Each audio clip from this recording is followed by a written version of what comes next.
Hello friends, welcome back to Jessie vlogs. എല്ലാവർക്കും വിക്രത്തിൻ്റെയും വേദയുടെയും മറ്റൊരു അടിപൊളി എപ്പിസോഡിൻ്റെ റിവ്യൂയിലേക്ക് സ്വാഗതം. ഇന്നത്തെ എപ്പിസോഡിൻ്റെ തുടക്കം തന്നെ കാണിക്കുന്നതും ഓരോന്ന് ആലോചിച്ചു കൂട്ടിയിരിക്കുന്ന വിക്രമത്തെ കാണിച്ചുകൊണ്ടാണ്. വർക്ക്ഷോപ്പിലാണ് വിക്രം ഇരിക്കുന്നത് കേട്ടോ. അപ്പോൾ വർക്ക്ഷോപ്പിലെ രാജനും ജോസഫും ഫ്രണ്ട്സ് എല്ലാവരും കൂടെ വിക്രമത്തിനോടായി ചോദിക്കുകയാണ്, നീ എന്താണ് കുറേ നേരമായാലും ഓരോന്ന് ആലോചിച്ചുകൊണ്ടിരിക്കുന്നു, എന്താ പ്രശ്നം എന്ന് ചോദിക്കുകയാണ്. അപ്പോൾ ജോസഫ് പറയുന്നുണ്ട്, വേറൊന്നുമല്ല, ഉച്ചയ്ക്ക് വേദ വന്നപ്പോൾ അതിന് ശേഷം അവൻ ഇങ്ങനെ തന്നെയാണ് പെരുമാറുന്നത്, ഇങ്ങനെ തന്നെയാണ് അവൻ ഇരുന്നുകൊണ്ടിരിക്കുന്നതെന്ന് പറയാം കേട്ടോ. അപ്പോൾ എന്താടാ കാര്യം, എന്ത് പറ്റിയെന്ന് ചോദിക്കുന്നുണ്ട് രാജൻ. അപ്പോൾ വിക്രം പറയാണ്, മറ്റൊന്നുമല്ല, ഞാൻ ഉച്ചയ്ക്ക് അവൾ ഭക്ഷണം കൊണ്ടുവന്നപ്പോൾ ഞാനത് തട്ടിക്കളയാൻ പാടില്ലായിരുന്നു, അത് ചെയ്ത് തെറ്റായി പോയെന്ന് തോന്നുന്നു എന്ന് പറയാണ്.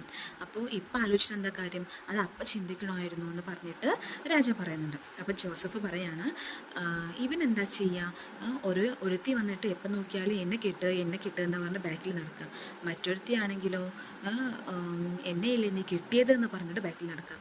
ഇവർ രണ്ടാളുടെ ഇടയിൽ കുടുങ്ങിയിട്ട് ഇവൻ്റെ ഒരു അവസ്ഥയുണ്ടല്ലോ, അത് ആലോചിക്കുമ്പോഴാണ് എനിക്ക് സങ്കടം വരുന്നതെന്ന് നമ്മുടെ ജോസഫ് പറയുന്നുണ്ട്. അപ്പോൾ വിക്രം ചോദിക്കുകയാണ്, രാജേട്ടനോട് ചോദിക്കുകയാണ് കേട്ടോ, രാജേട്ടാ ഈ ചരടിന് എന്താ ഇത്ര വലിയ മഹത്വം ഉണ്ടോ എന്ന് ചോദിക്കുകയാണ്. അപ്പോൾ പിന്നെന്താ, ചരട് എന്ന് പറഞ്ഞാൽ വെറുതെ ആണോ, അത് എത്ര നല്ല കാര്യമാണെന്ന് അറിയാം നിനക്ക്, അത് ഓരോരുത്തർ പുണ്യമായി കരുതും, മറ്റുള്ളവർ ഓരോ ശാപമായിട്ടും കണക്കാക്കും.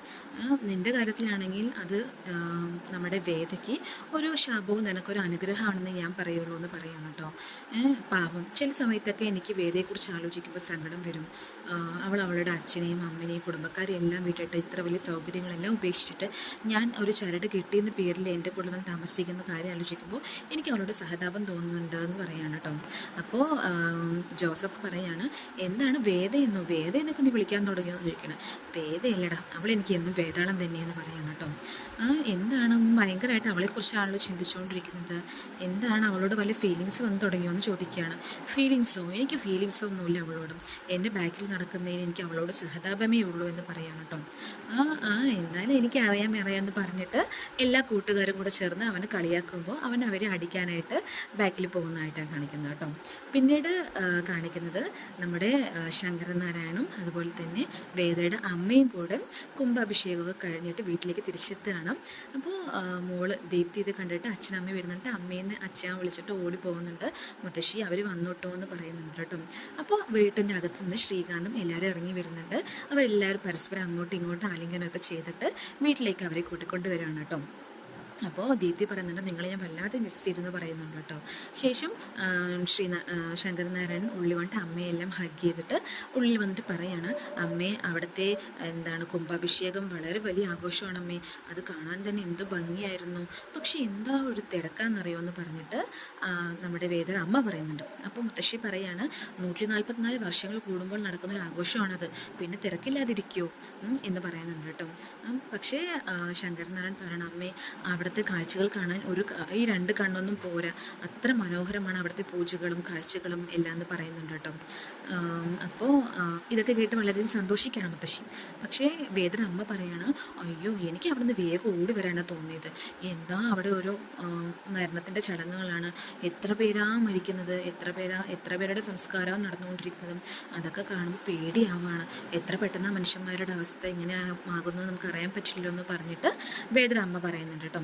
അപ്പോൾ എല്ലാവരും ഹാളിൽ വന്നിരിക്കുമ്പോൾ ശങ്കരനാരായണൻ പറയാണ്, അവിടെ എത്ര ചിതകളാണെന്നറിയോ കത്തിക്കരിയുന്നത്, അപ്പോൾ അത് കാണുമ്പോൾ എനിക്ക് നമ്മുടെ ജീവിതം തന്നെയാണ് ഓർമ്മ വരുന്നത് അമ്മേ, നമ്മൾ എന്തിനാ പരസ്പരം അങ്ങോട്ടും ഇങ്ങോട്ടും വാശിയും അഹങ്കാരമൊക്കെ കാണിച്ച് നടക്കുന്നത്, എല്ലാം ഒരു കത്തിക്കലിൽ തീരാവുന്നതേ ഉള്ളൂ എന്ന് പറയുന്നുണ്ട് കേട്ടോ. അത് കണ്ടപ്പോൾ എനിക്ക് ഓർമ്മ വന്നത് വേദമോളെയാണ്, വേദമോളോട് നമ്മൾ കാണിച്ചത് വളരെ മോശമായി എന്ന് തോന്നുന്നു എന്ന് പറയുന്നുണ്ട് കേട്ടോ. ഇത് കേട്ടിട്ട് ശ്രീകാന്ത് ആകെ ഷോക്കായി നിൽക്കണം, എന്താ അച്ഛൻ ഇങ്ങനെയൊക്കെ പറയുന്നത് എന്ന് പറയാൻ കേട്ടോ. അപ്പോൾ ദീപ്തിയും അതുപോലെ തന്നെ മുത്തശ്ശിയും പറയണം, നിനക്ക് നല്ല മാറ്റം ഉണ്ടല്ലോ, നിൻ്റെ സംസാരത്തിലും എൻ്റെ പ്രവൃത്തിയിലും ഒക്കെ മാറ്റം വന്നിരിക്കുന്നല്ലോ എന്ന് പറയണം. അപ്പോൾ ആരുടെ അടുത്തേക്കാണ് പോയത് നോക്കണ്ടേ എന്ന് പറയണം. അതേ അമ്മേ, ഞങ്ങൾ കുംഭാഭിഷേകം കഴിഞ്ഞ് നേരെ കാശിയിലോട്ട് പോയി അവിടെ നിന്ന് ഗംഗാസ്നാനം എല്ലാം കഴിഞ്ഞാണ് വരുന്നതെന്ന് പറയണം. അതിൻ്റെ മാറ്റം നിന്നിൽ കാണാൻ പറ്റുന്നുണ്ട് എന്നും പറയുന്നുണ്ട്. അപ്പോൾ ദീപ്തി പറയാണ്, അതേ മുത്തശ്ശി, എന്തെങ്കിലും പറയുമ്പോൾ തുറച്ചു നോക്കുന്ന അച്ഛനായിരുന്നു, ഇപ്പം എന്ത് പറഞ്ഞാലും ചിരിക്കുന്നു എന്ന് പറഞ്ഞിട്ട് അവളും വളരെ സന്തോഷത്തോടെ അടുത്തേക്ക് പോവാണ് കേട്ടോ. ശേഷം ശങ്കരൻ നായർ, അതായത് വേദന അച്ഛൻ, ഞാനൊന്ന് കുളി കഴിഞ്ഞ് ഫ്രഷ് ആയിട്ട് വരാമെന്ന് പറഞ്ഞിട്ട് അകത്തേക്ക് പോകുന്നുണ്ട്.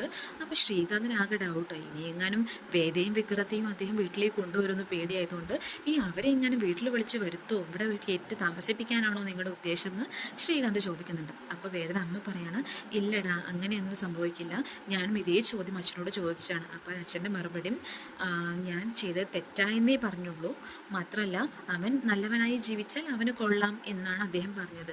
അപ്പോൾ അതിനർത്ഥം എന്താണെന്ന് ശ്രീകാന്ത് ചോദിക്കുന്നുണ്ട്. അപ്പോൾ ദീപ്തി പറയണം, വേറെന്തർത്ഥം, എത്രയും പെട്ടെന്ന് അവൻ നല്ലവനാവട്ടെ, വിക്രമേട്ടൻ നല്ലവനായി തിരിച്ചു വരട്ടെ, അങ്ങനെയാണെങ്കിൽ അച്ഛൻ സ്വീകരിക്കുമെന്ന് തന്നെയെന്ന് പറയും.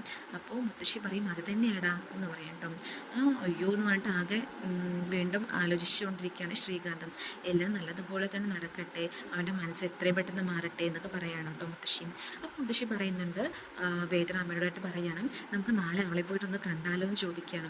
ഞാൻ ആദ്യം ഏട്ടനോട് ശങ്കരനേട്ടനോട് ചോദിക്കട്ടെ എന്ന് വേദന അമ്മ പറയുന്നുണ്ട്. അവൻ സമ്മതിക്കും, അവനിക്ക് നല്ല മാറ്റമുണ്ട്, അവൻ എന്തായാലും സമ്മതിക്കും, നമുക്ക് അവളെ പോയി കാണാമെന്ന് പറഞ്ഞിട്ട് മുത്തശ്ശി എല്ലാവരും പിരിയണം കേട്ടോ അവിടെ നിന്ന്.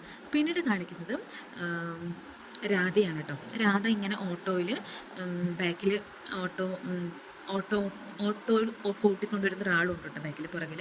ഓട്ടം വിളിച്ചിട്ട് വന്നിരിക്കുകയാണ്. അപ്പോൾ അയാളിങ്ങനെ നോക്കുകയാണ്, ഇത് ഏതാണ് സ്ഥലം, ആകെ സ്ഥലം മാറിപ്പോയിരിക്കുകയാണല്ലോ, ഇത് എവിടേക്കാണ് പോയിക്കൊണ്ടിരിക്കുന്നത് ഇവളെന്ന് പറഞ്ഞു കേട്ടോ. അവളാണെങ്കിൽ ഇങ്ങനെ കരഞ്ഞുകൊണ്ട് വണ്ടി ഓട്ടിക്കണം, ഒരു ബോധമില്ലാതെ ഓട്ടിക്കണം കേട്ടോ അവളും. അപ്പോൾ നിർത്തിക്കുക എന്ന് പറയണം. ഞാൻ നിന്നെ എവിടെ ഇറക്കാൻ പറഞ്ഞു, നീ എന്നെ എവിടേക്കാണ് കൊണ്ടുപോകുന്നതെന്ന് ചോദിക്കാം കേട്ടോ. ഒരു സോറി, ഞാൻ അറിയാതെ കൊണ്ടുപോയതാണ്, ഞാൻ നിങ്ങളെ അവിടെ തന്നെ തിരിച്ചു കൊണ്ടുവിടാമെന്ന് പറയാം കേട്ടോ. വേണ്ട, ഇനി നിൻ്റെ വണ്ടിയിൽ കയറി നീ സ്വബോധമില്ലാതെ വണ്ടി ഓട്ടിക്കുന്നത്, എവിടെയെങ്കിലും കൊണ്ട് മുട്ടി ഞാൻ എന്ത് ചെയ്യും, ഞാൻ എങ്ങനെയെങ്കിലും പോയിക്കോളാം എന്ന് പറഞ്ഞിട്ട് അവൻ കാശ് കൊടുത്തിട്ട് അവിടെ നിന്ന് പോവുകയാണ് കേട്ടോ. പിന്നെ അവൾ നേരെ വണ്ടി നിർത്തിയ സ്ഥലം ഒരു ബിവറേജ് ആയിരുന്നു കേട്ടോ. അവൾ അവിടേക്ക് നേരെ സൂക്ഷിച്ച് നോക്കിയിട്ട് ഓരോന്ന് ആലോചിച്ചുകൊണ്ടിരിക്കുകയാണ്. പിന്നീട് കാണിക്കുന്നത് നമ്മുടെ വേദയാണ് കേട്ടോ. വേദ നമ്മുടെ ഉമ്മറപ്പടിയിലിരുന്നിട്ട് എന്തൊക്കെയോ ഡ്രസ്സൊക്കെ ഇങ്ങനെ തുന്നിക്കൊണ്ടിരിക്കുകയാണ് കേട്ടോ. അപ്പോൾ അവൾക്കൊരു കോൾ വരികയാണ്. മുത്തശ്ശിയാണ് ഫോൺ വിളിക്കുന്നത് കേട്ടോ. മുത്തശ്ശി വിളിച്ചിട്ട് വിശേഷങ്ങൾ പറയുകയാണ്. കുംഭാഭിഷേകം കഴിഞ്ഞ് അച്ഛൻ വന്നിട്ടുണ്ട് മോളെ എന്ന് പറയുകയാണ്. അതെയോ, അവർ എത്തിയോ എന്ന് ചോദിക്കണം. എത്തി മോളെ, അവനിക്ക് നല്ല മാറ്റമുണ്ട്, അവൻ്റെ സ്വഭാവമൊക്കെ വളരെയധികം ചേഞ്ച് ആയിരിക്കുന്നു പറഞ്ഞു. എന്ത് മുത്തശ്ശി അങ്ങനെ പറയാൻ കാരണം എന്ന് ചോദിച്ചു. അവനിക്ക് നിൻ്റെ കാര്യം ആലോചിച്ചിട്ട് വളരെയധികം സങ്കടമുണ്ട്, നിന്നോട് ചെയ്ത് തെറ്റായിപ്പോയി എന്നൊക്കെ പറഞ്ഞിട്ട് വളരെയധികം സങ്കടപ്പെട്ടു എന്ന് പറയാണ്. ഞാൻ ചെയ്ത് ശരിയാണെന്ന് അച്ഛൻ പറഞ്ഞു ചോദിക്കാനായിട്ട്. അപ്പോൾ വേദം അങ്ങനെ പറഞ്ഞില്ല എന്ന് പറയണം. മുത്തശ്ശി ഭയങ്കര പാവണം കേട്ടോ. അച്ഛൻ എന്ത് പറഞ്ഞാലും മുത്തശ്ശി വിശ്വസിക്കുകയാണ്. ഇതൊക്കെ അച്ഛൻ്റെ ഓരോ അടവുകളായിരിക്കും ഇനി അങ്ങോട്ട് കൊണ്ടുവരാനായിട്ട്. അതൊന്നും മുത്തശ്ശി വിശ്വസിക്കേണ്ടെന്ന് പറയണം. അപ്പോൾ നീയൊക്കെ തെറ്റായി കണക്കാക്കാം മോളെ, എല്ലാം ശരിയാകും, എല്ലാം ശരിയായിട്ട് അച്ഛൻ നിന്നെ തേടി വരിക തന്നെ ചെയ്യും പറയും. അപ്പോൾ വേദ പറയും, അങ്ങനെ തന്നെ സംഭവിക്കട്ടെ, എല്ലാം പ്രശ്നങ്ങൾ തീർന്ന് അച്ഛൻ എൻ്റെ മുമ്പിൽ പ്രത്യക്ഷപ്പെട്ടാൽ ഞാൻ വിശ്വസിക്കാമെന്ന് പറയണം. നീ ഭയങ്കര വാശിക്കാരി തന്നെയാണ്, അച്ഛൻ്റെ മോള് തന്നെ, അപ്പോഴും അച്ഛൻ നിൻ്റെ മുമ്പിൽ പ്രത്യക്ഷപ്പെടണമെന്നാണല്ലേ നീ പറയുന്നതെന്ന് പറയാൻ കേട്ടോ. അപ്പോൾ അവൾ ചിരിക്കുന്നുണ്ട്. ശരി മുത്തശ്ശി എന്ന് പറയണം. അപ്പോൾ മുത്തശ്ശി പറയുന്നുണ്ട്, ഞാനും അമ്മയും കൂടെ നിൻ്റെ അടുത്തേക്ക് വരാൻ പ്ലാൻ ഇട്ടിട്ടുണ്ടെന്ന് പറയണം. അത് എപ്പോഴാണ് വരുന്നതെന്ന് ചോദിക്കും. അത് ഞാൻ വിളിച്ച് പറയാം. അവിടുന്ന് കുംഭാഭിഷേകം കഴിഞ്ഞ് അമ്മ നിൻ്റെ പേരിൽ കുറേയധികം അർച്ചനകൾ ചെയ്തിട്ട് കുറേയധികം നിനക്ക് തരാനുണ്ട്, അവിടുന്ന് കുറേ സാധനങ്ങൾ വാങ്ങിച്ചിട്ട് വന്നിട്ടുണ്ട്, എല്ലാം നിനക്ക് തരണമെന്ന് അമ്മ പറയണ്ടായിരുന്നു, ഞങ്ങൾ ആലോചിച്ചിട്ട് പറയാട്ടോ, നിനക്ക് വിളിച്ച് പറയാട്ടോ എന്ന് പറഞ്ഞിട്ട് ഫോൺ വെക്കുകയാണ്. അപ്പോഴേക്ക് ഇതാ നിൽക്കുന്നു നന്ദിനി വന്നിട്ട് എന്താണെന്ന് വളരെ സന്തോഷത്തിലാണല്ലോ, എന്താ കാര്യം എന്ന് ചോദിക്കുകയാണ്. അപ്പോൾ വേദ പറയും, എന്താ എനിക്ക് സന്തോഷിച്ചൂടെ നന്ദിനെ എടുത്ത് ചോദിക്കണം. സന്തോഷിക്കുകയൊക്കെ ചെയ്യാം, പക്ഷെ ഇത് എത്ര കാലം മാത്രം അറിയില്ലെന്നേ ഉള്ളൂ എന്ന് പറഞ്ഞിട്ട് നന്ദിനെ കളിയാക്കണം. എന്താണ്, എല്ലാം സംഭവിക്കും, എൻ്റെ അച്ഛനെല്ലാം സമ്മതിച്ചു, ഞങ്ങളുടെ വിവാഹം അംഗീകരിച്ചു എന്ന് വേദ പറയുന്നുണ്ട്. നിൻ്റെ അച്ഛൻ വിവാഹം അംഗീകരിച്ചുകൊണ്ട് കാര്യമായില്ല, ഇവിടുത്തെ അച്ഛനല്ലേ അംഗീകരിക്കേണ്ടതെന്ന് പറയണം. നിങ്ങൾക്ക് വട്ടാണോ, നിങ്ങൾക്ക് തലയിൽ ബുദ്ധി ഇല്ല എന്നറിയാം, പക്ഷെ ഇത്രയധികം ഭ്രാന്ത് വിളിച്ച് പറയുമെന്ന് ഞാൻ വിചാരിച്ചില്ല. ഞങ്ങളുടെ തറവാട്ടിൽ വെച്ച് ഞങ്ങളുടെ വിവാഹവും കഴിഞ്ഞു, ആദ്യ രാത്രിയും കഴിഞ്ഞു, ഇനി എന്താ അച്ഛൻ സമ്മതിക്കാതെ? അച്ഛൻ സമ്മതിച്ചില്ലെങ്കിൽ ഞാൻ ഇനി മുത്തശ്ശിയെ വിളിക്കും, മുത്തശ്ശിയെ വിളിച്ച് അറിയാലോ, മുത്തശ്ശി എല്ലാം ശരിയാക്കുമെന്ന് പറഞ്ഞിട്ട് വേദ നന്ദിനിയുടെ പറയുകയാണ്. ഇനി അച്ഛൻ്റെ കാര്യം റെഡിയാണ്, പിന്നെ നന്ദിനിയുടെ എത്രയും പെട്ടെന്ന് കാശുണ്ടാക്കിയിട്ട് ഇവിടുന്ന് പോകാൻ വേണ്ടി തയ്യാറായി നിൽക്കുകയല്ലേ, പിന്നെ എന്താ നിങ്ങളുടെ കൂട്ടം എനിക്ക് കേൾക്കേണ്ട കാര്യമില്ലല്ലോ. അല്ലെങ്കിലും ചിലപ്പോൾ അതായത് ഇങ്ങനെ ചിലപ്പോൾ ഓരോ ഇങ്ങനെ കുറയ്ക്കുന്നൊക്കെ കേൾക്കാൻ നല്ല രസമാണ്, ചിലപ്പോൾ കുറച്ചില്ലെങ്കിൽ ബുദ്ധിമുട്ടാണെന്ന് പറഞ്ഞിട്ട് അവൾ കളിയാക്കുകയാണ് കേട്ടോ. അപ്പോൾ ഒന്നും മനസ്സിലാവാതെ പോലെ നന്ദിനി നിൽക്കുകയാണ്. അപ്പോൾ ഞാൻ പോട്ടെ എന്ന് പറഞ്ഞിട്ട് വേദ പോകുന്നുണ്ട്. അപ്പോഴാണ് മനസ്സിലായതോ, ഇവളെൻ്റെ പട്ടിയോട് ഉപമിച്ചിരിക്കുകയാണെന്ന് നന്ദിനിക്ക് മനസ്സിലായിട്ട് ഡി എന്ന് പറഞ്ഞിട്ട് അവിടെ ദേഷ്യപ്പെട്ട് നിൽക്കുന്ന നന്ദിനിയെ കാണിക്കുന്നുണ്ട് കേട്ടോ.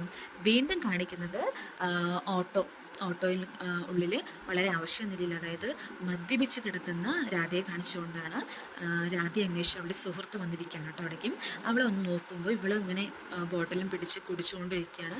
നീ എന്താടി ഇങ്ങനെ ചെയ്യുന്നത്, ഇത്ര മോശപ്പെട്ട കാര്യമാണെന്ന് അറിയാമെന്നൊക്കെ പറയുന്നുണ്ട് കേട്ടോ. നിനക്കറിയില്ല, ജീവന തുല്യം ഒരാൾ സ്നേഹിച്ചിട്ട് അയാൾ നിന്നെ വേണ്ട, എനിക്ക് വേറെ ഒരു ഇഷ്ടമാണെന്ന് പറയുമ്പോഴേ നിനക്കതിൻ്റെ സങ്കടം മനസ്സിലാവുള്ളൂ. എന്നെ ആർക്കും വേണ്ട, ഞാൻ എത്ര ചെറുപ്പം പോലെ അവനെ സ്നേഹിച്ചുകൊണ്ട് നടന്നതാണ്, അവൻ പക്ഷേ എന്നോട് ഇങ്ങനെ ചെയ്തു, നാട്ടുകാർക്ക് ഉപകാരമില്ല, വീട്ടുകാർക്ക് ഉപകാരമില്ലാണ്ട് ഞാൻ ഇങ്ങനെ നശിച്ചു പോട്ടെ എന്നൊക്കെ പറഞ്ഞിട്ട് അവൾ വളരെയധികം സെൻറ്റിമെൻ്റായി സംസാരിച്ച് കൂട്ടുകാരോട് സംസാരിച്ചുകൊണ്ടിരിക്കുന്നതാണ് കാണിക്കുന്നത് ഇന്നത്തെ വീഡിയോയിൽ കേട്ടോ. Thank you.